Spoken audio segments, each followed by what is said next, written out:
It's been 112 days since the last time we've been able to say this, but it is finally race day for the RIL Daredevil Series on Turn 200.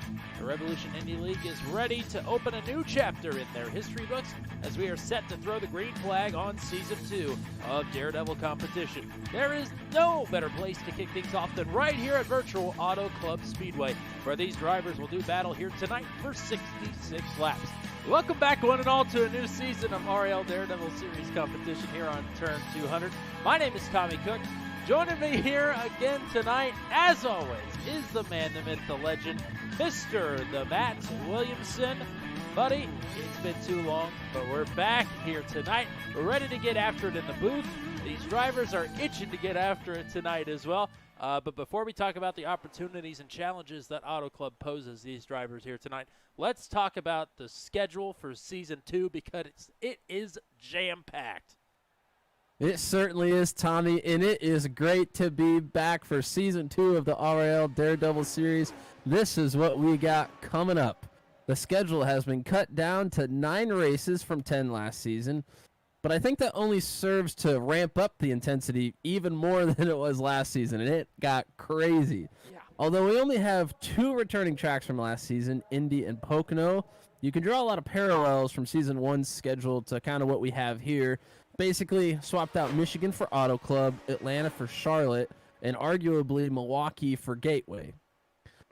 The other oval left on the schedule is the real wild card for us here, Richmond.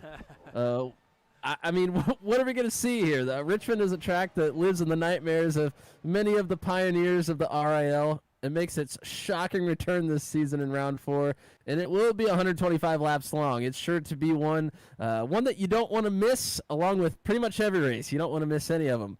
You got to watch them all, Maggle. So those are the 6 ovals. That leaves us with 3 road courses, just like we had last season, although none of the road courses from last season have returned. I think they descend in difficulty if you follow them all the way down the schedule here. Brands Hatch in round number 2 could be a race for the drivers from last season with experience in these cars to sort of take the helm and shine. Round 5 in Mid-Ohio is turning up the difficulty quite a bit. That's a pretty technical track, which I think in turn turns the chaos and up in, at least in the midfield ever so slightly. And then I think the race that has the biggest potential out of any race, oval or road course, to be an absolute demo derby is Long Beach, the penultimate round of the championship. Bottom line is this. Good sequels are hard to come by, but I think that the script here is excellent, if you'll indulge me there. A lot of great variety from race to race, from round to round. A lot of excellent drivers will be competing this season, both new and returning, and they will together try and sort out a championship amongst themselves. Now, Matt, you and I got to go out on the track yesterday, and I actually got to turn some laps with some of the drivers from the Daredevil Series. What did you come away with from our practice session expecting from today's race? Yeah, well, the one thing I noticed straight away was just how different each line around the track really is, but also very competitive with each other at the same time. You can be running side by side with someone, move up 3 lanes going into the turn, and come out relatively close to one another as the driver on the high side carries momentum and produces a nice run down the straightaway. But make no mistake about it, this is going to be another draft-heavy, pack-style race, which we know pretty much means mayhem.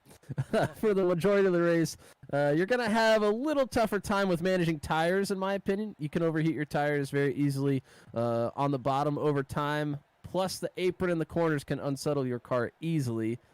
Combine that with how easy it is to push up the track in traffic, and the bottom is going to be the option for only the very best here tonight. James Watson won at Michigan last season by utilizing the middle, and I have to think that that lane is going to have the most potential again here tonight. Now, in terms of fuel mileage, it shouldn't be a surprise that the drivers who are leading the pack here tonight will be sporting some pretty awful fuel mileage. Remember, the Lotus 79 does have a 33-gallon tank, but we're only running 25% fuel capacity here, so about 8.5 gallons. That should get you at least 25 laps here, but with cautions and possible tire fall off, who knows when these guys are going to be ducking into pit road. And before we step aside here during the pre-race show, we made an exciting announcement yesterday. Presenting for the very first time a side pod, if you will, for the drivers, the Jacksonville Speedway 0-0 Challenge. Any driver at any point this season who finishes on the lead lap with a 0x incident score will be entered into a drawing to win iRacing credits at the end of the season. How many iRacing credits, you ask? Well, every entry equals $1, meaning that if we have 50 people who finish on the lead lap this season with a 0x, the 0-0 pot will be worth $50. Last year, if you're curious, 31 people would have qualified for this side pot, but that was Season 1. This is Season 2. It's truly going to be a Festivus for the rest of us, if you will. So don't worry, I'll get the poll and put all the money down below it. Great, that sounds good. Yeah, none of that money will be going to the human fund here, so don't worry about that. But thanks to Jacksonville Speedway for coming on board for the 0-0 challenge here this season. That is what we've got here for the early window for the pre-race show. When we come back, we'll have a talk with our driver to watch today, the Oval Master Drew White. And league proprietor Christopher Kresge will join us in the booth before we drop the green on Season 2 for the RIL Daredevil Series. That's around the corner on Turn 200. A blind knight that uses echolocation, viewing the dark, treacherous world through sound. Trapped in a dungeon, endangered by combatants, where hazards lurk around every corner. Make sound to have vision, or don't and be stealthy. Avoid impaling threats throughout the dungeon to escape. Engage with other prisoners. Rogue Knight I've been hearing about. Could you find the key and unlock my cell? Free them to fight back with more allies. Let's take this guy. The Dungeon Labyrinth has many paths and even more traps. Struggle through the darkness to find your freedom.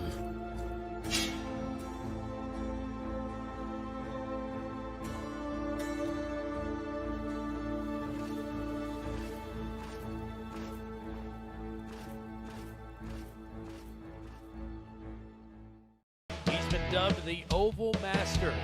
Drew White is the first winner with the RIL Daredevil Series.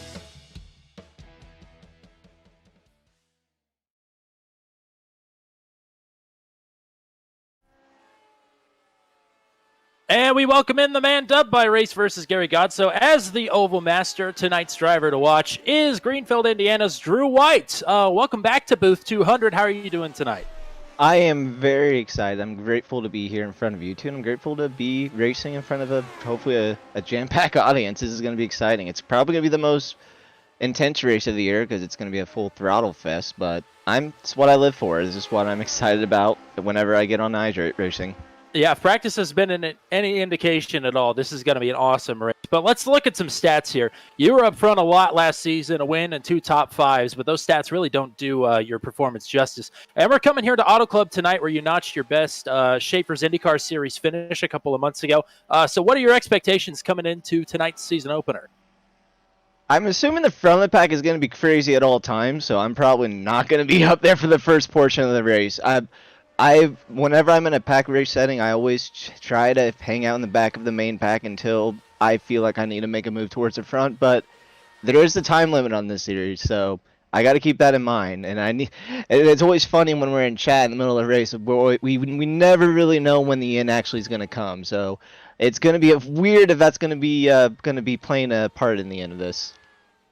Yeah, that was going to be my question for you. You know, we've kind of seen you play it both ways. You've kind of laid in the back and just kind of waited for things to happen and then find your way there at the end of the race. But you've also had races where you kind of run up front all race long and just kind of do your thing. So are you even planning to qualify tonight, or are you just going to skip qualifying and start in the rear of the field? I honestly haven't decided. But thank you for asking me that question.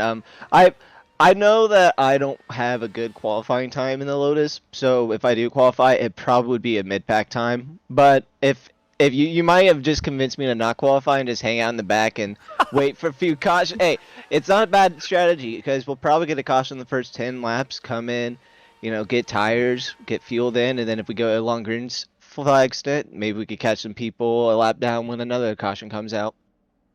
Well, there you go. Driver number 15 is tonight's Turn 200 driver to watch, Drew White. Thank you very much for the time, as always, and good luck tonight. Maybe we'll get to chat with you again after the race. I hope so. If not, maybe I'll be a good person to watch crash out and flip in a million ways.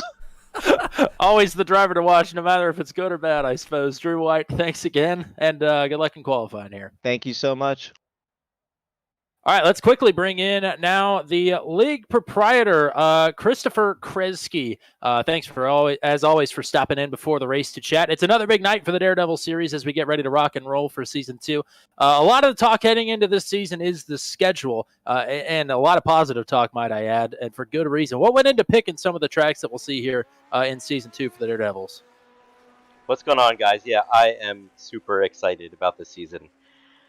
I know we are primarily an IR18 IndyCar league, but I was counting down those last races to get back to the Daredevil series, and I'm excited. So we went with kind of the same concept of the first season, where it's definitely a retro, throwback series to late 70s, early 80s.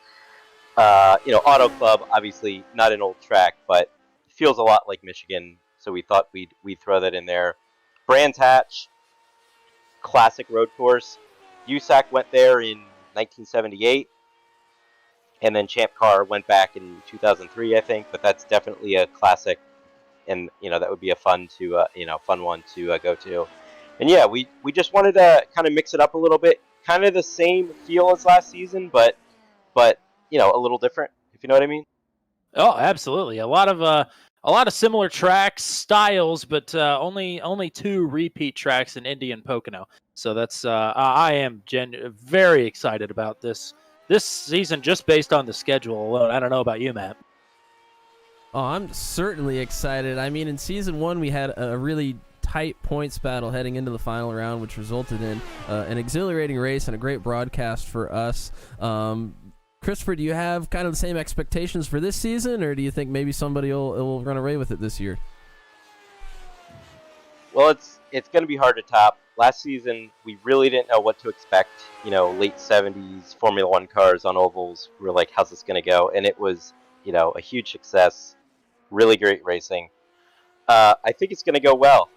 Really good car count again. A lot of signups. Yeah, I think it'll be a fun one, and probably pretty close till the end.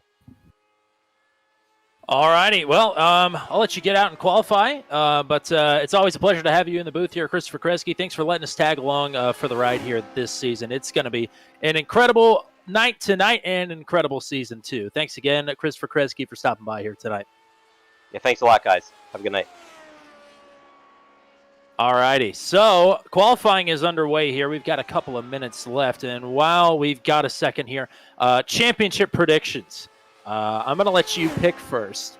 Pick a driver that you're locking in right now as your champion, just assuming that everybody that signed up is going to run the full season. And then pick a guy that maybe won't be a title contender, but will be up front a lot, winning races, and may have a shot for a points podium at the end of the season. Yeah, I mean, for me, I have to go with our runner-up from last season for my champion, Michael DeTurk. Absolutely dominated the road courses, and honestly, if he would have had a better first race of the season at Atlanta and wouldn't have crashed out of that one, likely would have been your champion. So that's an easy pick for me. I'm going with Michael DeTurk to once again sweep the road courses and then just have good finishes in the ovals and take this thing. And for a sleeper?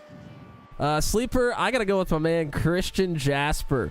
Showed a lot of speed at all the ovals last season and always finds himself up towards the front in those races. Really enjoy watching him race, so that's who I'm going with for my sleeper pick. That leaves me with the reigning champion, I guess, to go to repeat here would be Dakota DeMade. And that he's sporting number 1 this season after rocking 82 last year. That's his right as the reigning champion for the Daredevils. It's hard to bet against Dakota. Only won 2 races to DeTurk's 4 last season, but was mighty consistent. And even DeTurk said to me not too long ago that really his oval average finish needs to pick up if he wants to snag the championship here this year. But Dakota DeMade has already got it made in the shade in terms of not needing to improve or anything. So I'd say Dakota DeMade might be the guy here again this season, but we'll have to wait and see. And in terms of a sleeper, there are a few guys I'm going to be keeping my eyes on. One that I had notched, but who is not in this session.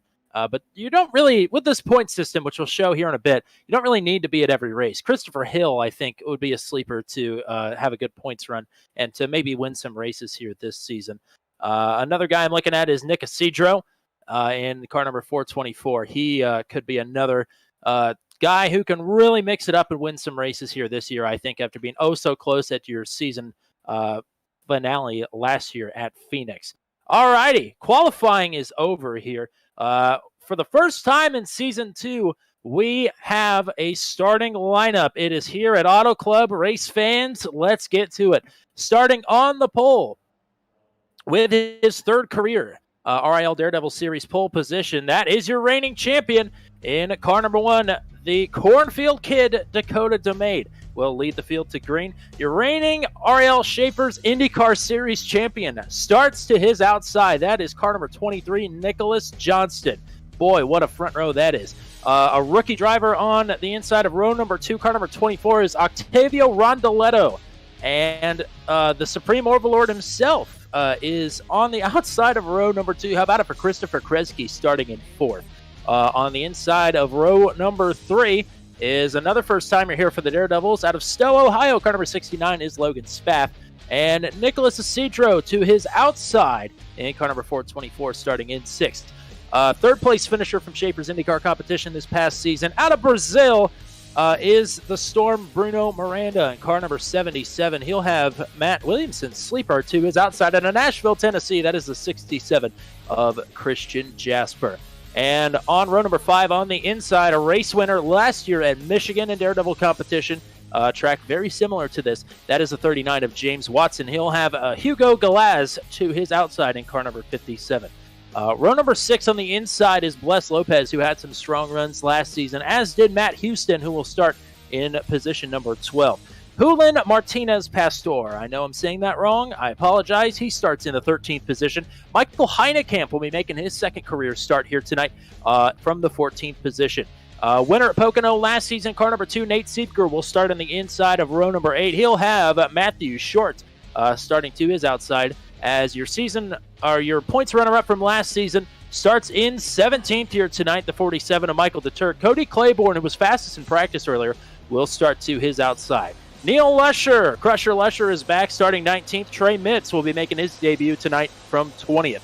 Zachary Flaum and Wes A. Shire, your winner from Phoenix, on row number 11. And then it's today's driver to watch. Starting in 23rd, that's the 15 of Drew White.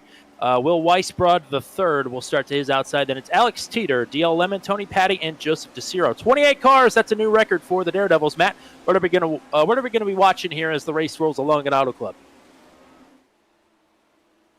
Yeah, Tommy, well, we're going to look at some weather conditions here real quickly. Looks like we have a track temperature pretty cool, only 81 degrees Fahrenheit right now, 78 degrees ambient temperature, so should be good racing conditions for our Daredevils here tonight. Looking at no fast repair and 18x incident limit, which if you reach that, you are already wrecked out of the race in the first place because there are no fast repairs. No lucky dog, 66 laps or a time limit of 55 minutes here tonight at Auto Club.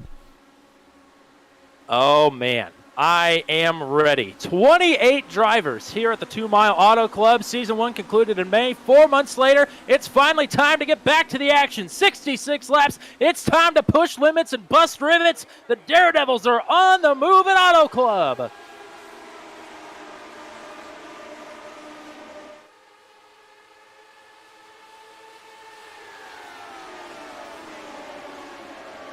Watching everybody spread out all the way around Auto Club Speedway.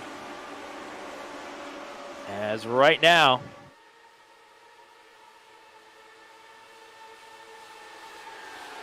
Nicholas Johnson looking to the inside for the race lead of Dakota DeMade. And Nicholas Johnston could be going for the lead on his very first lap in competition here, and he's got it. So Nicholas Johnston did not sign up last season for the Daredevil competition, or for the Daredevil Season 1. Won Schaefer's IndyCar Series this year, and is right back to it here after a week hiatus, getting after it here tonight. It's Johnston, DeMade, Kresge, Rondoletto, and Spath, your top 5. Isidro, Miranda, Jasper, Watson, and Galaz, your top 10 as they roll here. Coming to lap number 2, DeMade back to the inside of Nicholas Johnston, trying to regain the top spot. But I think the momentum from the middle, you talked about it in our pre-race show, Matt, that middle was James Watson's tool to victory at Michigan last season, and it's proven to be effective here in the early going, as Johnston held on to the lead across the line using the middle. Yeah, I think the middle of the racetrack is probably at the end of the race going to be your preferred line, especially if you want to try to maybe conserve tires and not heat them up as bad. Maybe the middle to even the top might be a little better in the long run, so we'll just have to see how everybody kind of plays out here. I know we're really early on in the first race of the season. Excitement is through the roof, so some of these guys might not even be thinking about that right now. They want to push towards the front. New leader across the line that time was Dakota DeMade. But Johnson's still right there, as is Christopher Kresge. Now, Kresge had some good runs last season, finished 4th in the inaugural race at Atlanta but we really didn't get to see a lot of outstanding performances from him last year, because towards the end of the year, he stopped racing and started admitting more. So it's good to see him mixing it up straight out of the gate here, as I think Johnson's going to take the lead back across the line that time by 1/1000th of a second.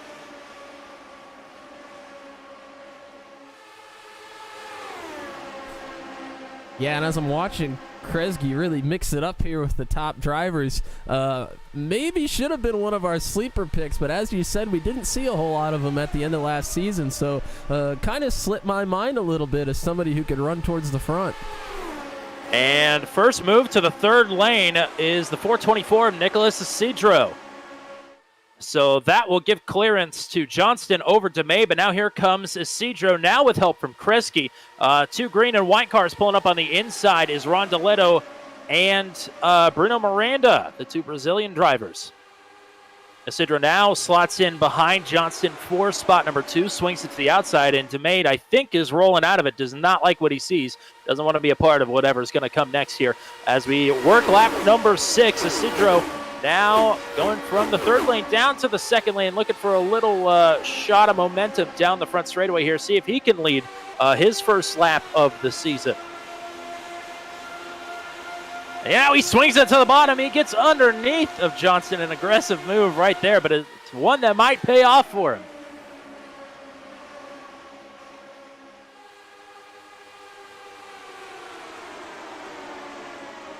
Johnston now looking back to the outside.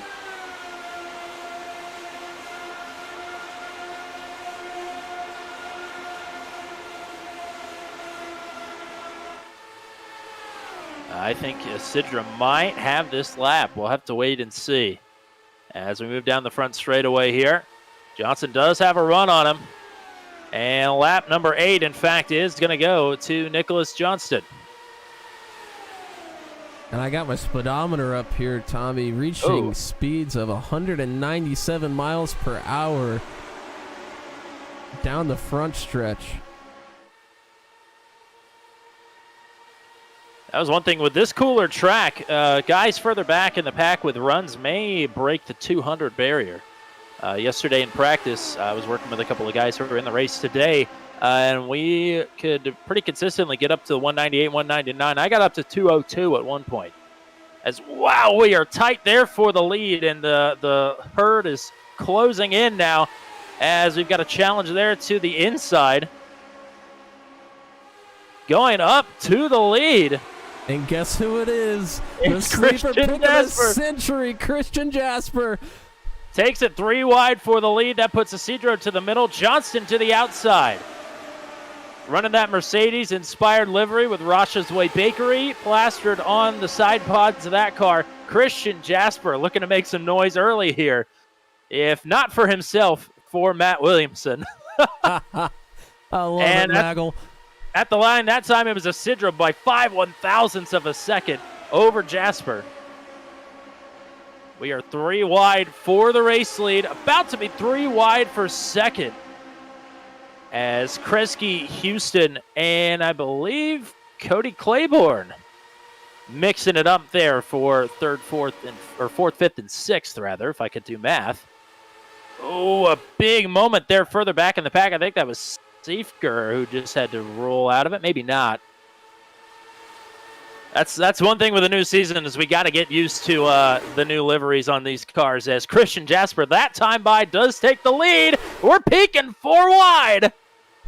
We're not peeking. We are 4 wide. This is absolute mayhem here in the Daredevil Series in round 1. This is what we missed. And I think that was Nate Siefker, actually, who was making it 4 wide there. He's going to have another look on Nicholas Johnston here heading into turn number 3. Wow. This is what we missed about the Daredevils. They are unafraid to get after here. Lap number 11 right out of 66. And we've been caution-free so far, knock on wood, that it stays that way because this is some electric racing here around Auto Club Speedway. Jasper still with the lead that time across the line. It's still Isidro Johnston and Siefker taking them 4 wide all the way around Auto Club. Matt Houston in the 5th position. Cody Claiborne 6th. Christopher Kresge slipped back to 7th. Matthew Short in 8th. World War III. Will Weisbrod the 3rd. Running in P9. Logan Spath rounds out your top 10. And there are a whole bunch more cars that are in this pack as well. Dakota DeMade, by the way, who dropped out from the lead, is all the way back in the last running position right now, 28th. 4.2 seconds as they're crashing. Matthew Short was the first one I saw go. I think he had some help, though, as, Drew White just piles into it. Trey Mitz, DL Lemon. Man. Yeah, there was a lot of smoke on the track. You saw a couple people just kind of barrel in there right at the end. You got to wonder if maybe there wasn't a lot of visibility. We're going to try to go ahead and take a look at that crash. We got to find where it started. I'd say look for Matthew Short. I think he was the first one I saw get tangled up in it anyway.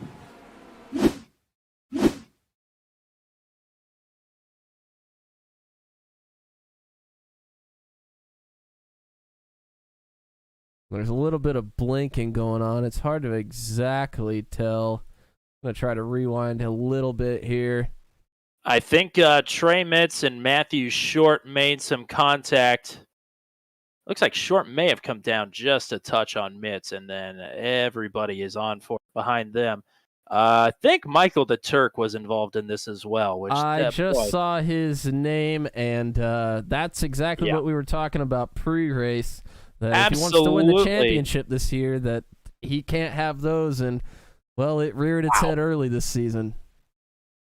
So the Turk flies into the infield after making some pretty heavy contact. Joseph DeCiro then plows into him, and Wes A. Shire gets a piece of it as well. So, man, a lot of heavy hitters here out in the early going.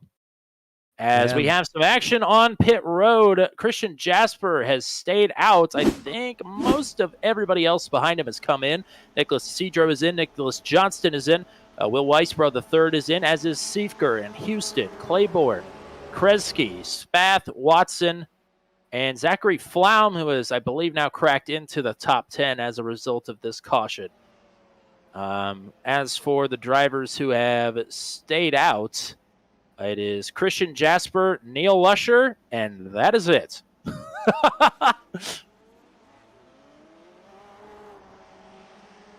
And Matthew Short hanging out with us in the Twitch chat here tonight. Wished us a howdy broadcast and a howdy back to you, and then said that one might have been on me. Yeah, it was just tight quarters. That's a tough deal. Everybody slicing and dicing across 4 different lanes. I think you're bound to have, wheel touches like that. So now comes the part of the broadcast that we don't like. Well, first of all, cautions, but second of all, the parade of drivers who are about to make their exit after realizing that they have too much damage to continue. The first driver to do that here tonight will be Joseph DeCiro, who took a pretty hard lick off of Michael the Turk in the crash. Yeah, and I mean, you talked about heavy hitters. That one happened near the back of the pack, and Drew White was talking about how he thinks he's just going to try to stay back there and avoid some wrecks. And, he stayed back there and couldn't avoid that one because it happened right in front of him towards the back of the pack pretty much. So, really unfortunate. But, I mean, we have DeCiro, Mitz, Bless Lopez, who showed a lot of speed last season. He's out. Short, who's always fast. Michael DeTurk, who was runner-up in the points last season. Wesley Shire, Drew White, who won a race. I mean, those are some of the top Daredevils that are out of this one early. Yeah, that is a shame here. But, I mean, it's not like it hasn't happened. Just think back to pretty much any oval pack race that we've had this season, or last season. And there's always been an early caution that takes out some drivers who are really just kind of minding their own. It always happens. That's just part of the deal, I think, with the Daredevils. You just got to accept that.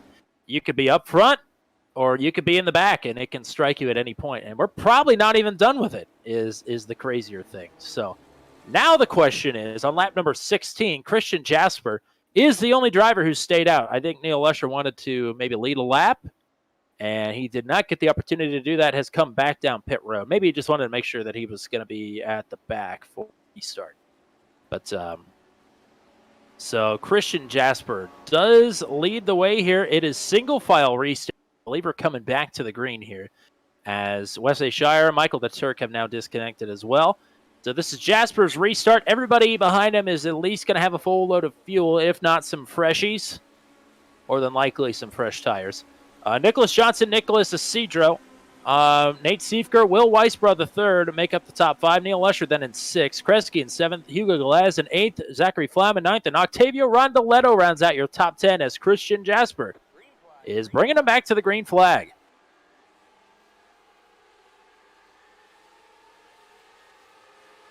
Pretty well spaced out on that one. We do have a little bit of action there further back in the pack. Looks like a couple of the Juncos Hollinger esports teammates didn't get the best restart and stack some people up further back. But now we're going to have another look for the race lead here as rolling to the outside, or at least looking that way anyway, was Nicholas Johnston. And we've already got a slow car up here. That is DL Lemon. Didn't quite catch the tail. Now Johnston going to try and grab a draft off of Lemon. And it does get him some ground here. Luckily, there's 5 lanes to work with here. Lemon should be able to stay out of it here, especially right after a restart. Yeah, and our field's separating a little bit here. You talked about it, how some might not have gotten the best restart and separated the field a little bit, but we have seen in pack races last season that the field tends to spread out for a little while, and then as the run goes on, everybody kind of comes together. So the longer the run is, the tighter this thing is going to get. So we should have a pretty decent green flag run here and see what happens towards the end. Maybe even have a green flag pit stop. So your lead pack right now consists of Jasper in first, Johnston in second, Will Weisbrod the third in third, and Nate Siefker and Nicholas Isidro battling for fifth. Then it's quite a ways back, almost 2 seconds back to sixth, where it's Zachary Flam and Hugo Galaz, Christopher Kresge in that group, as well as James Watson, Bruno Miranda. And across the line, we just crashed, but we're still going after it here. Boy, that is tight there on the bottom of 1 and 2. Jasper not willing to give an inch. Remember, he's on older tires. That bottom line, even with cooler track temperatures, I'd venture to say that bottom line is really going to upset those tires here before too long, as we are hitting lap number 21. And Weisbrod was getting right up against the wall going into 3. Nearly hit it looked like, from my vantage point. Now, this is the first time we've seen World War III in the Daredevil regular with the Schaefer's IndyCar series. And he is absolutely not afraid to get after it. He races hard no matter if he's in 20th or he's battling inside of the top 5. And we are not seeing anything different here, as he maybe thought about making his own lane through the middle of Johnston and Jasper. But he is actively seeking out anywhere on this racetrack some clean air to get up and into the lead. He doesn't want to ride around in 3rd. No, and you see him weaving in and out, trying to get clean air, maybe catch a little draft, and then get back out to the clean air again.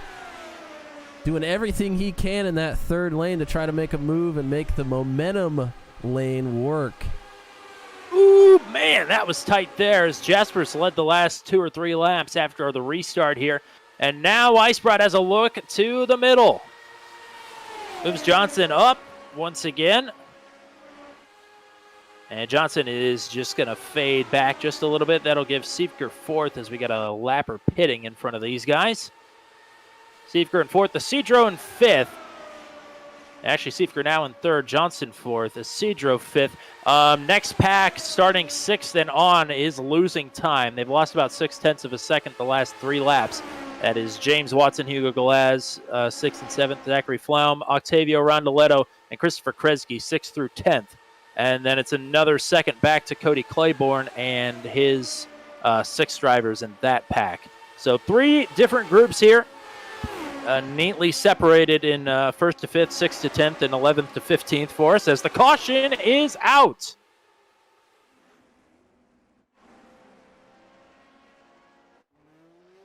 And it looks like Cody Claiborne is around. Not sure exactly how that one started. Try and go back a little bit here and see. And he is going to make contact with Tony Patty, I believe.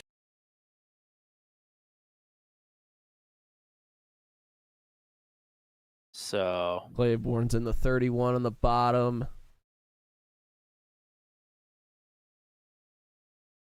Yeah, couldn't quite tell if Patty came down. We'll maybe try to rewind here and take a little bit of a better angle. And I'll keep an eye on pit road for you as you're doing that.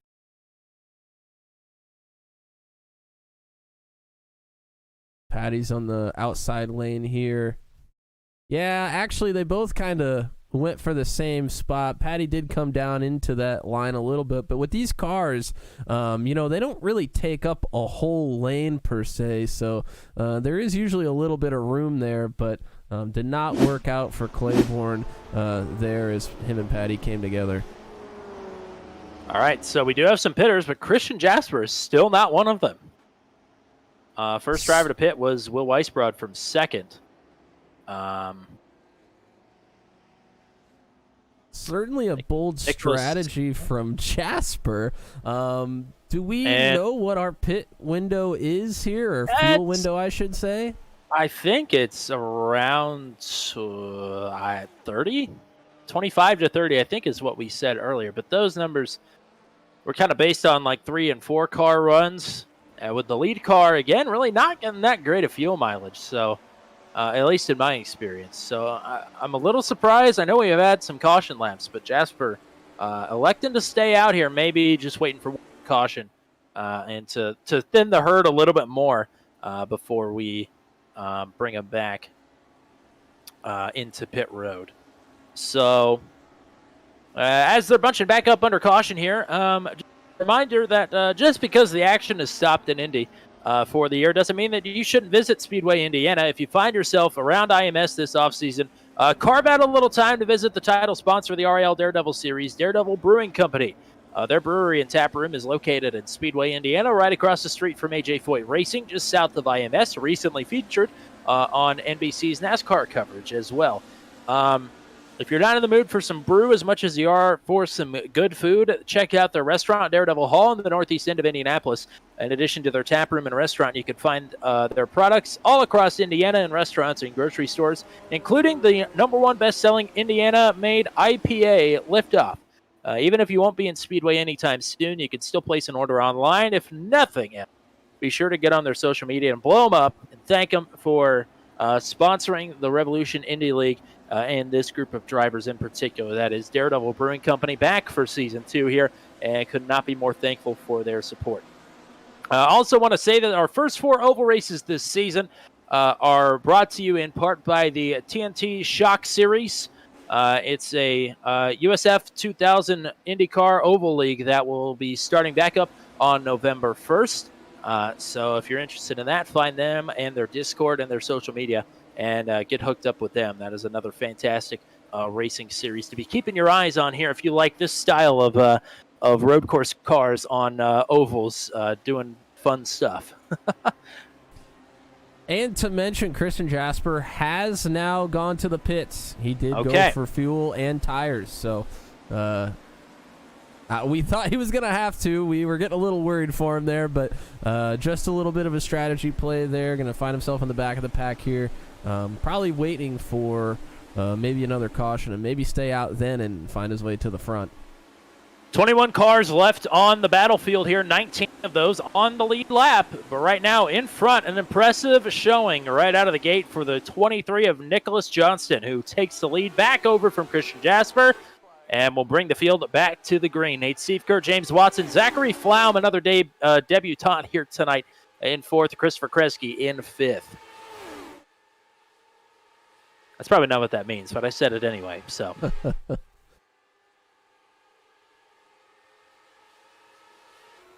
So top 3 drivers with a good restart. Flaum and Kresge a little bit further back than it is Tony Patty. Kind of leading a formation behind him with Alex Teeter, a Spratty Motorsports teammate, even though there are no teams in RIL. Sorry. I've been told that multiple times, so figured I'd say that on air, even though, well, never mind. But anyway... Nate Siefker has just taken the race lead by 4/1000ths of a second over Nicholas Johnston. And that's Siefker's first time on the point this season. And James Watson is closing up in 3rd. This is Watson's kind of race here. Yeah, I'd love to see James Watson back up front. Haven't seen much from him here tonight yet, but saw him many times up front in Season 1. So good to see him doing battle here in a podium position at the moment, but still have many, many laps to go. Hopefully he can keep it up here and maybe find his way to the front as Siefker's looking to the outside of Johnston. Couldn't quite make it work there. We were making our championship predictions earlier. There was only 2 reasons why I didn't name Nicholas Johnston, because on paper he's an obvious choice to maybe be a contender for the title here. The first one is I don't know if he's running the full season or not, or running enough races to compete for the championship here. And number 2 is, there's always just that chance that they're not going to get it for some reason, even though there's no reason why Nicholas Johnston would be one of those people. But he's obviously latched onto it pretty quickly here as he has led the majority of this race thus far. And now this pack is starting to form back up front. Nicholas Johnston, Nate Siefker, James Watson, Zachary Flaum, Christopher Kresge, and Tony Patty. Your top 6 all bunched up here with 3 on the outside and 3 on the inside now as Patty jumps inside. And once again, we've seen our pack kind of break off into little packs. We have a second pack here and then a third pack even farther back. So as I said before, I think these will start closing in closer together as we go on if we get some green flag runs. But if you don't get green flag runs, you need to find your way to the front quickly. Otherwise, you're just not going to have the air that you need to get up there in a short run. We're going to have some trouble off the track, I think, because Matthew Short just said that he's taking shots now that he's not in the race. He called it pulling a Nate Siefker. Well, So we've seen it from Siefker and Thunderdome, which dangerous. will be returning in the springtime. Unfortunately, not here in the fall, but we want to keep it sacred for the spring, I suppose. So, yes, Siefker is known to take a shot or two. Oh, man, we are 3 wide for the first 6 spots, just about, as Patty trying to roll the middle. When I ran with Tony yesterday in practice, he mainly stuck to the bottom, but he had the fastest time in our unofficial practice session yesterday. It was able to make moves in the middle and the top. It just it wasn't his bag, per se. So watch for him to move around the racetrack. As, man, getting a little tight there with Kresge, forcing him up off. And trying to see if this second group is going to form up and catch our lead pack here as we're going below the white line. Nate Siefker takes the lead below the apron. I don't think that's not allowed. It would certainly be frowned upon if he caused an incident here, as he's a little bit squirrely after getting back up on the track.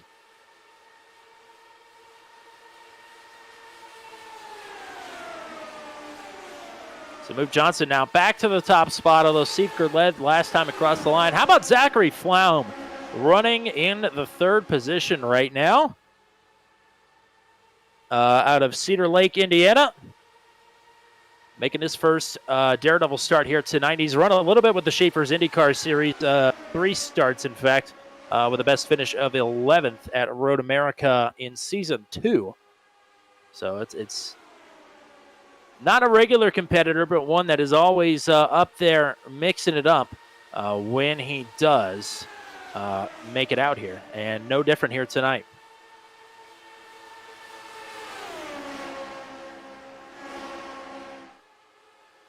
And a great 6-car battle going on up here in the front, this green flag stint. We are across the halfway point, 35 of 66. Sim is showing that we are, as of now, are going to 66 laps in. So that is nice. Keeping tabs on the second group here. It's still led by World War III. They're kind of hanging tight there around the 1.5, 1.6 second mark. And if Kresge, who looks like he's kind of reeling it back in, but if he was to continue to drop back, he would kind of give them a little bit of a tow. So we'll have to wait and see if they're able to make up any ground here, as the top 6 have broken away. And I think that was Siefker that just put it up in the marbles up the front straightaway and is going to roll out of this pack here. So that is definitely good news now for that second pack, which right now consists of Will Weisbrod III, Octavio Rondoletto, Alex Teeter, 3 first-timers there. Then your reigning champion Dakota DeMade running in 10th. And Bruno Miranda and Julian Martinez Pastor, who are also first-timers here. So from the 7th position back to 12th is the drivers in that second group. And all fantastic drivers as well, even though we're seeing some of them for the very first time here in Daredevil competition. I keep wanting to say Schaefer's. That's not us. That's Race First. It's over, Tommy. The season's over. We've moved on.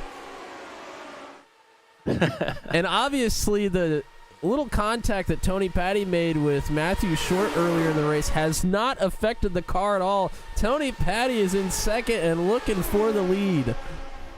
Yeah, he has worked his way up there. And, maybe some help from Zachary Flaum, but not.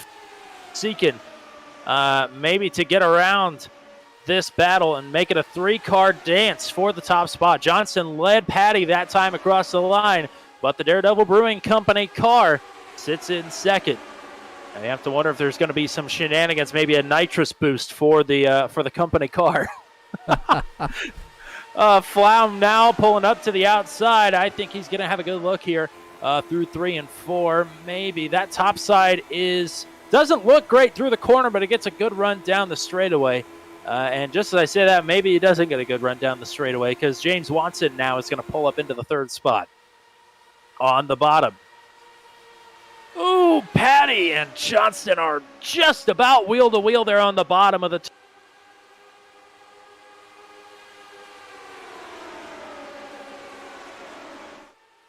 It'll be lap number 40 next time by.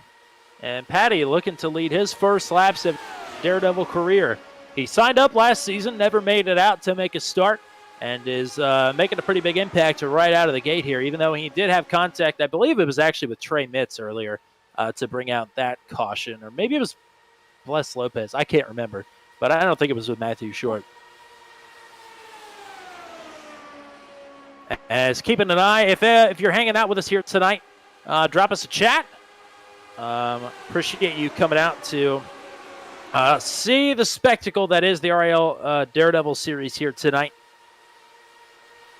And be sure to subscribe to us on YouTube and drop us a follow or subscribe on Twitch. Now that we're Twitch affiliates, you can do that. It would be much appreciated. But if anything else, just leave us a comment. Let us know that you're hanging out. Say hello. As lap number 41 goes up on the board. I was just going to say, speaking of, we've had some of our regulars that we're going to see here in the Daredevil chat on YouTube. M. McCullen, who is always in the chat with us. And then Devlin Carrasco. Apologies if I am saying that incorrectly. Going for the 2 Brazilians. Yes. Bruno, I think, has just been sitting back and biding his time a little bit. Ooh, man, that was tight. There's no reason that he can't get up here and mix it up before too long. Although that second group is fading just a little bit. It's about 1.9 seconds now from them to the back end of Christopher Kresge. And my apologies, I'm actually looking at some of our country flags here. Bruno Miranda is from Brazil, but actually Rondeletto and Hugo Galaz are from Argentina. Argentina, okay. So apologies, some of our South American drivers here misspoke, so my apologies. Wanted to get that correct. I think we're going to see our first international Daredevil winner here this season, whether that be Gavin Sanders, who is not competing here tonight, 1-1 for Canada. No reason that couldn't happen here. Bruno Miranda, who I cannot believe has not won a Schaefer's IndyCar race. There's no reason he couldn't pull off a victory here this season. I know we've got some Europeans. Neil Lusher is always there at the end of these races, although I think he has some damage today, so maybe won't be a factor in this one. But he could pull one off for the old Union Jack as well. So, and Tony Patty is pitting. Tony Patty just peeled off there from the second position, so maybe green flag pit stops are in order here to get these drivers through to the end. This should be the last stop if everybody is going to indeed come down pit road here. Yeah, he called that out not very far out of the corner. Well, that might be a little bit of a strategy play. Wants to get into the pits cleanly, not have anybody around him so he can have a clean pit stop. So honestly, don't blame him for kind of calling it late and wanting to be in there on his own. We'll kind of see how he comes out of the pits. Obviously going to be a lap down, but see where he shakes up with the rest of the field. Now, we had quite a few cautions last season in every single race. I think we only saw 2, not counting road courses because there are no cautions. I think we only saw 2 green flag pit cycles all season long. But it seemed to me like the drivers who pit first and usually pit alone actually benefited the most, as Tony Patty comes out right behind the lead pack here. Because we saw that at the inaugural race in Atlanta, the first couple of guys to pit. Only 2 or 3 of them came in at a time, and they were able to kind of separate themselves from everybody else by quite a bit. So maybe Tony Patty has the lock on the strategy here, as more and more people in the second pack now are going to start pitting, I think. I thought World War III just called out over the radio that he was pitting, but maybe he said something else. Teeter has already gone to the pits. He was a little bit farther back in those packs. Actually looks like entered pit lane again, so maybe a speeding penalty or some other sort of penalty for Teeter is back in the pits again. Yep. Teeter has a black flag. Here comes Nicholas Johnston this time. He will be pitting, as will Zachary Flaum. And wow, really sending it in there on the outside. Going to be looking for some black flags here as these drivers roll in. Nothing yet. Man, that was tight. Really pushing it in there. Yeah, that was Siefker on the outside who absolutely blasted it in there. And no black flags. Christopher Kresge is going to take over the lead for right now.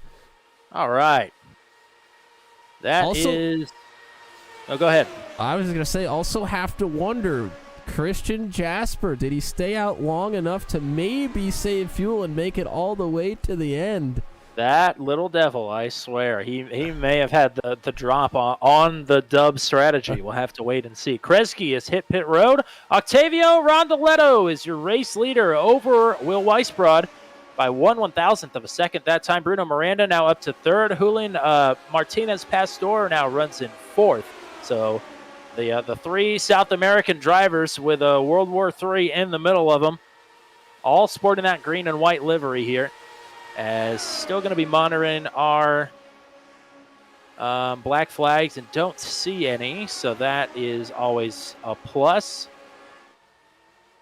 It looks like, I'm not sure if there was an incident. It looks like Watson and Kresge jumped to the pits on my...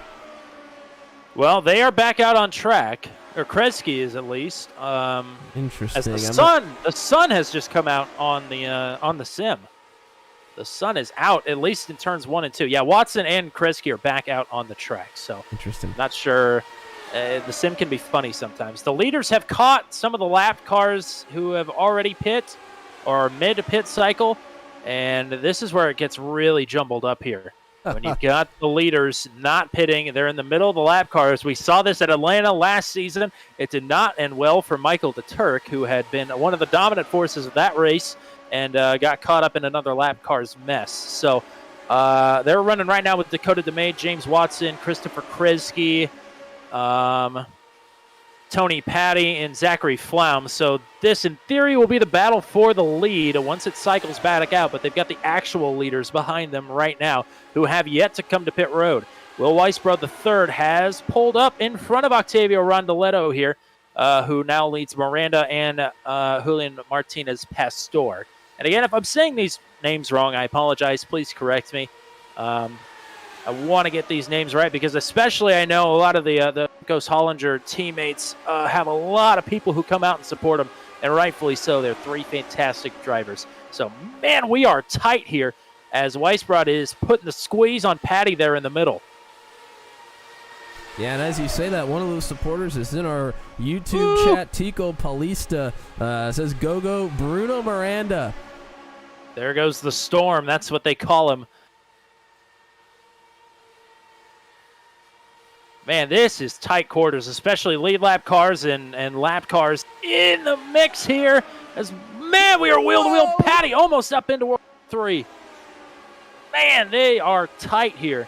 I don't know what the viable solution is here, especially if Weisbrod needs to pit here in the next couple of laps. He's on the outside of 3 wide. How is he going to get to the bottom?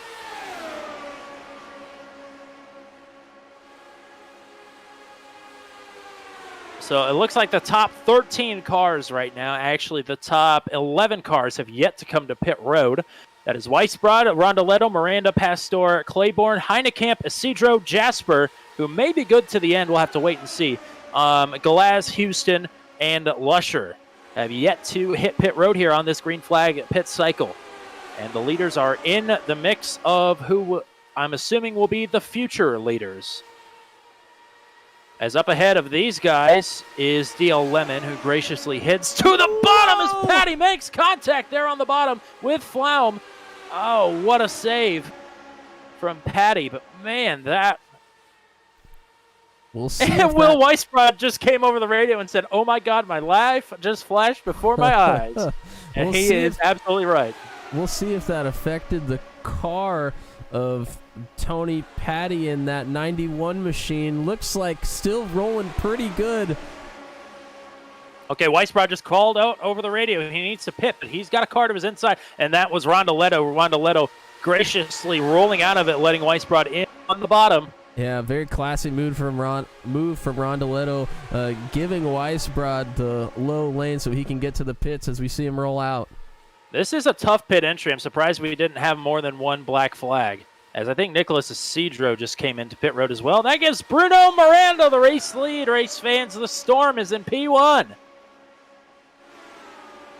Miranda leads Rondoletto and Pastor in the lead pack, as your 3 South American drivers have yet to hit pit road. Michael Heinekamp, Nicholas Isidro, have also not hit pit road yet, so I'm not sure who I saw duck in there, but somebody came in that time. I think Heinekamp is coming in this time from position number 4. And here come Rondoletto and Pastor. They leave Miranda out on the track. Wow. Was not expecting that. Yeah, and I have the paddle box up here right now with the relative on, and you can see just how jumbled up this is here. We got Bruno Miranda, who's in the middle of this pack with cars that are a lap down in front and behind him, so getting quite interesting here. Miranda is pitting this time. Black flag for Cody Claiborne for speeding. Here comes the storm to pit road. Well, now with no help around him, we'll see if that helps him or hurts him. And we have quite a few coming in. Hugo Galaz, Matt Houston, Neil Lusher all coming in. Those are the 3 holdouts, I think. So everybody, I believe, has pit now. Except for Jasper, of course. Except for Christian Jasper. I And believe. he actually may have come back down pit road because he would have cycled out to be the leader. Now he is in P8 in the middle of Rondoletto and Pastor and Isidro and Heinekamp, who we know just pit. So I think Jasper may have been a little bit short on fuel, so just came in with a little bit of help. So now we're going to see who cycles out to the top spot here, as it might be Zachary Flaum and Tony Patty as they cross the line. Actually, they are only scored in 10th, but now these drivers who just pit are coming out. So we'll have to see where everybody is going to stack up here. I'm showing Nicholas Johnston. Looks Yeah, like okay. Johnston, Siefker, Rondoletto are the top 3 at the Weisbrod. moment. Weisbrod's Okay, in there so as well. I was watching the wrong pack the whole time. So these guys are going to be the leaders. That is Nicholas Johnson in first, Nate Siefker in second. Octavio Rondoletto then will be in P3. Will Weisbrod will be in the 4th position with Julian Martinez Pastor in 5th. And actually, Bruno Miranda is up in that lead pack as well, I think. No, he's not. That okay, is not. So that was Rondoletto. Okay. So, man, it's been a while since we've had to do a green flag pit cycle. I'm a little bit rusty on that one. But let's reset it for you here. It's lap number 58 of 66. That is the first full successful green flag pit cycle on an oval in Daredevil Series history. Everybody clap. Give yourselves a pat on the back if you're still running out on track. Love to see it. Nicholas Johnson then with Nate Siefker now to his outside. It's Octavio Rondoletto running in the 3rd position. Will Weisbrod is in 4th, but he's not the car that is tucked in behind. No, I believe that is Alex Teeter. Oh, so who had a black flag on his pit cycle. So he is a lap down, but he'll be the first car lap down. Not that that really does anything because there are no lucky dogs. So we're on board, actually, with Alex Teeter, who is a lap down, had a black flag coming in on this last pit stop, but has a great view of the battle for the lead between Siefker, Johnston, and Rondoletto. Will Weisbrod is saying that there's debris on the track. I think he wants a caution. And you know what? I can't say that I blame him, but let's hope that we get one to go to the end here because I think these 3 dicing it up. That's something we really haven't seen at an oval outside of Milwaukee last season is a finish, a kind of breakaway finish. We've seen a lot of pack finishes, but never really just 2 or 3 cars left to go at it by themselves. And also got to keep an eye on to see if anybody from back in the pack is going to catch this group. And it doesn't look like that because it's Weisbrod and Pastor 4th and 5th, and they just lost 0.2 of a second to the leaders there on that last lap. Yeah, pretty far back, about 2.5 seconds behind your lead pack, I believe. So, yeah, not much going on there. And it looks like, oh no, Teeter is still there. I thought maybe he was going to roll out for a second, but I think he's just staying behind this pack and letting these 3 battle it out. And why not? You get a great view of it. So what, 5 laps to go now? Is that right? I always Correct. get that wrong. Okay, thank you. So 5 laps to go. In theory, these are your podium finishers, unless something drastic changes here in the closing laps. And also should point out no green, white checkered. So I think a caution from the next lap on will probably be the end of this race, if not leave us with a one-lap shootout. I was going to say we have seen a one-lap shootout in the RIL Daredevil Series before, but it would likely have to come out nearly immediately for us to have one of those. Well, here's the bad news is I think we've got about 4 minutes left in the session. So I think a caution would do us in either way at this point. So let's just say that this is the battle for the podium right here as Nicholas Johnston. Boy, what a maiden voyage here with the Daredevils. Your reigning RIL Shapers IndyCar Series champion leads the way in the Daredevil Season 2 opener here at Auto Club. Nate Siefker won on a 2-miler last season. Could look to open the season big here with another victory here tonight. And he's shown already he's not afraid to put that car anywhere it needs to go to get to the lead. And he's going to have a run down the front straightaway here. He may just take the top spot, and he does. And that's what we were talking about at the end of this race. We talked about it pre-race, that at the end of the race, when you need the run just to get to the finish line first, I think that middle lane is going to be the one you want to be in, as we see Rondoletto does pull out, or excuse me, not Rondoletto, Johnston pulls out back in front immediately after they pass the finish line. But if you want to be first to the line, that's what counts. And having that run in the middle lane may be the way to do it, as we see Johnston weave in and out here. All right, the battle is on. 2 laps to go. This is the run checker, no matter what. It's Johnston, who has had a brilliant race up to this point, leading Siefker and Octavio Rondoletto, who played the fuel strategy just right to attach himself to this lead pack here. Any one of these three could park it in victory lane here tonight. And coming to the white flag, Siefker is laying back. I think he wants the big run, but what is Rondoletto going to do now that he is right behind Siefker? It's 1 lap to go. Johnston moves up the track. Rondoletto pulls up to the outside of Siefker. The 4th car in the shot is Alex Teeter. He's 3 laps down, not a factor. It's just these 3 as Siefker may have a look to the outside. Rondoletto right behind him to push. Siefker is clear. No, he's not. Here comes Rondoletto to the outside. Johnston's going to have the momentum off the bottom in turn 4, but will the run come down the front straightaway? Siefker to the outside. Rondoletto to the inside. We're going to be 3 wide at the line. Give it to Nate Siefker. No, give it to Rondoletto. Octavio Rondoletto wins the race. It's Rondoletto by 1/1000th of a second. What an absolute barn burner there at the end of that race. My goodness. I'm going to go take a look back at that one. Octavio Rondoletto. Siefker had me fooled. I thought he had it. I knew it was going to be close, but Rondoletto below the line gets it done by 1/1000th of a second. That is the new closest finish in RIL Daredevil Series history.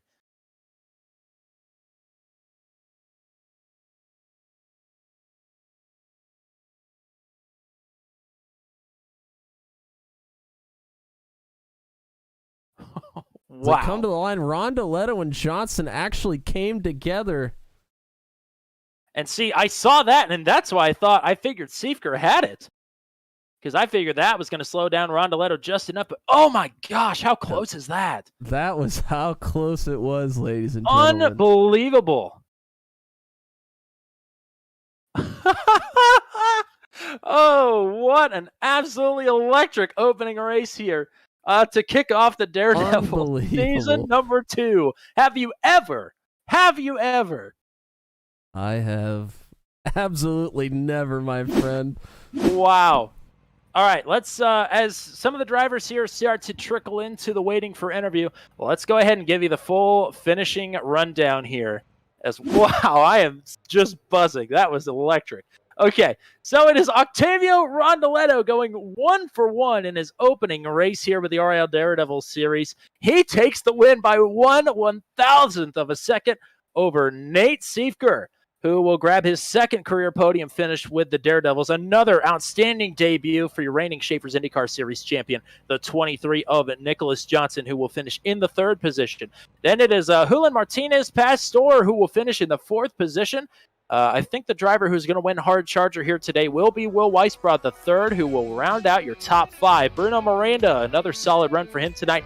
He will finish in P6. Seventh to Zachary Flaum. Eighth to James Watson. Tony Patty then will finish in ninth. And your reigning champion, Dakota DeMade, will finish in P10. Outside of the top 10, had a strong run early. Fell apart there with the green flag pit stops. Christopher Kresge, though, 11th, not too shabby for him. 12th place finish for Nicholas Isidro here tonight. Hugo Galaz, another debuter here tonight, will finish in 13th. Matt Houston, 14th. Christian Jasper, and we thought he had the drop on the pit strategy. Apparently not. He will finish in P15 here tonight. Neil Lusher and Michael Hennekamp, 16th and 17th. Are the last drivers on the lead lap. Cody Claiborne, who got a black flag under caution or under a pit cycle there, will finish in 18th, one lap down. 2 laps down in 19th. Got damage early, never was able to recover. DL Lemon will finish in 19th. Alex Teeter, another black flagger, finishes in 20th. Those are the last drivers to finish the race. Logan Spath disconnected there with about 7 laps to go. He finishes 21st. And then everybody in the first caution after that, from 22nd to 28th, that is Trey Mitz, Joseph DeCiro, Drew White, Matthew Short, Michael DeTurk, Wes A. Shire, and Bless Lopez. And oh my gosh, here we go. Let's go ahead and bring in Nicholas Johnston, your third place finisher here tonight. It was an outstanding debut for your reigning Schaefer's IndyCar Series champion, Nicholas Johnston. I know you wanted to get the win there, but what a finish across the line there. That was a fantastic performance across the board for you here tonight. Thanks, Tommy. It was a good race overall. I was kind of odd man out there at the end. In the last 10 laps, I was just kind of, Nate was playing with to see what he would have to do to beat me at the line. Then I was playing to see what I would have to do to beat him at the line. And it all just kind of came to a head there at the end, and I didn't want to wreck anyone, and I didn't want to go on the apron because we were told going on the apron was not legal. And so we'll have to see what that shakes out to. We might be second, might be third. Either way, it was an all right time. Well, you looked awful comfy out there. Are you planning on running the full season here, or just bits and pieces of Season 2 roll? I'll probably be here the whole season. This is a really fun car to drive. Out here with all my friends having a good time. Something to do Wednesday night. Matt, you got anything to add? I mean, just a great job. I mean, up front all night long after that second stint, pretty much. So, really looking forward. Glad to hear that you're going to be coming out for the full season. Very much looking forward to seeing what type of a championship run you can put together.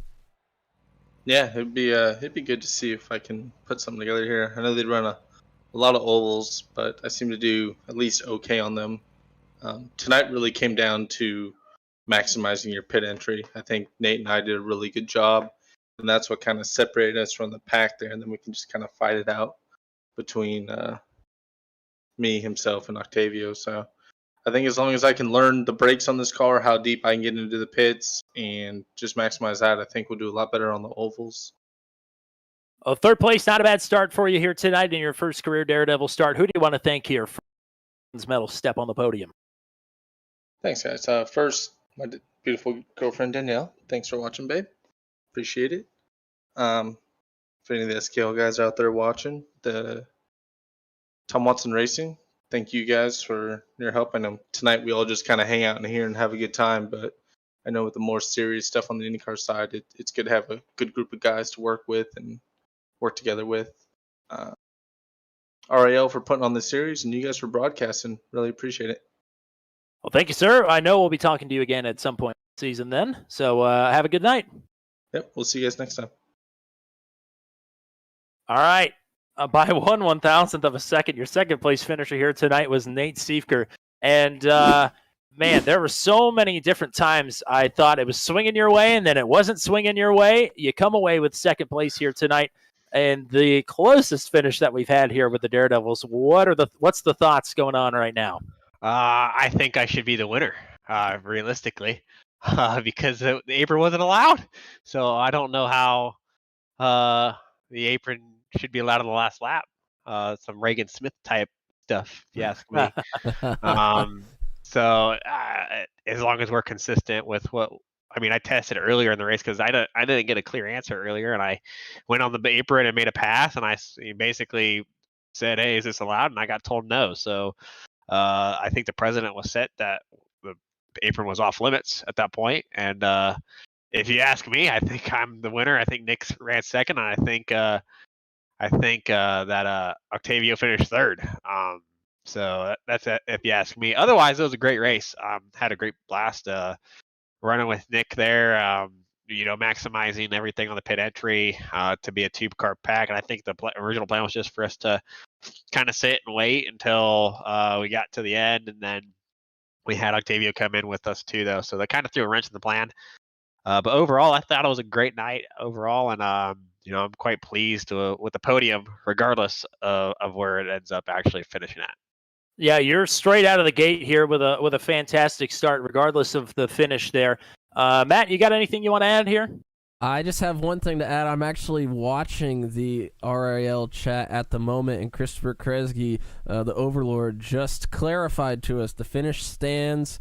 Takes blame for not clarifying that as well as he could have before the race started. So it is a second-place finish for Siefker, but certainly excited to see you have a good start to the season. I know you haven't had too much luck on the ovals here in the Daredevil Series, so great to see you get a good finish here tonight in round one.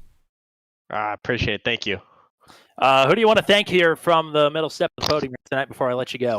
I want to thank all the TWR guys. It's a great group of people to race with, and it's awesome to run with them. So it's a good blast.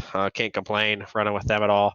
I want to thank the admin staff for putting us on. I want to thank you guys for broadcasting it. I'm sure the broadcast will be fantastic. I can't wait to watch it back. Who else is there? Oh, and the Midwest Kidney Warriors. I know they're not in the car. I had to throw something on because how iRacing screwed up the paints and everything.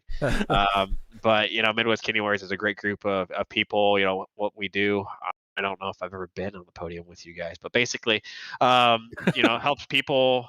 It's a great nonprofit organization helping people find, the tools necessary to help find living kidney donors and help them with the tools to find the best possible odds for a transplant. So really cool to usually run them on the car. They're not on it tonight just because of the way the things ran. But overall, I'd say tonight was a decent night. All right. Well, Matthew Short was taking some shots in your honor. You might want to go and check on him and then maybe join him, I guess. We'll have to see how the night goes. But congratulations on a second place finish here tonight. I know we'll be talking to you later on this season as well. Thank you. Appreciate it. All right. We've been keeping the South American fans waiting long enough. We are going to bring in your race winner. It is official that Octavio Rondoletto is your winner here tonight after some people didn't, I guess, understand that it was in play or it wasn't in play. Regardless of the ruling there, it was a fantastic performance for you here tonight. Congratulations on getting the win. Hello, guys. How are you doing? Thank you a lot. I was so excited for try a new car like the Lotus, and that's my first race with it, and it's amazing for me. That was a little controversial in the end, but I was reading the rules, and now it's official. I'm really happy with the result. I want to congratulate my team, Bruno and Julen, for the excellent result too. Thank you for my spotter, Gregorio Dorso. He was helping us all the race. And my dad, he's watching the race. Hi, Dad. Will you be running more races this season with us? Will you be running every race with us this year? Yes, I will try. Okay. I will try to complete the championship. I'm so excited for it. I think everybody is very excited for you. You had a lot of rooting you on here tonight, so congratulations to you and everybody on your team. Thank you, Tommy. See you in the next one. Absolutely. So the first win here tonight for Octavio Rondoletto. And man, it's great to see the support that our South American drivers have here tonight, and well deserved at that, because they take 1, 4, and 6 in their opening race here with the Daredevils this season. Whoa, man, we have a lot to cover here. That was what an incredible race! I cannot believe how that turned out. That was fantastic. Yeah, I mean, it certainly was different than some of the oval finishes we had in Season 1 of the Daredevil series. You kind of alluded to it earlier, that last season we had a lot of late race cautions and big pack finishes, namely in the first round of last season where we had a huge crash and Drew White sailed to victory. Was not the case here tonight, but a different type of an exhilarating finish. 3 drivers just duking it out at the end for the win, and Octavio Rondoletto comes out on top of the box. I love this series. I can't tell you how much I love watching these guys each and every week when the season's rolling around. I just love it. Yeah, so just to clarify here, what the discussion kind of was, Nate Siefker and Nicholas Johnston both brought it up, as did Octavio. So when Nate Siefker made the move below the white line, it was right around the midpoint of the race, I think maybe a little bit after.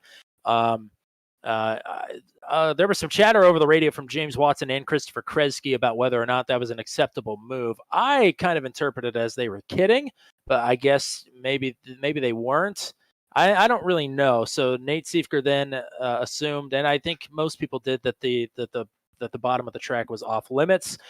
Christopher Kresge just came into the chat after the race to clarify that it was his fault for not making it more clear what the rule was. And so he says that the finish of this race is going to stand.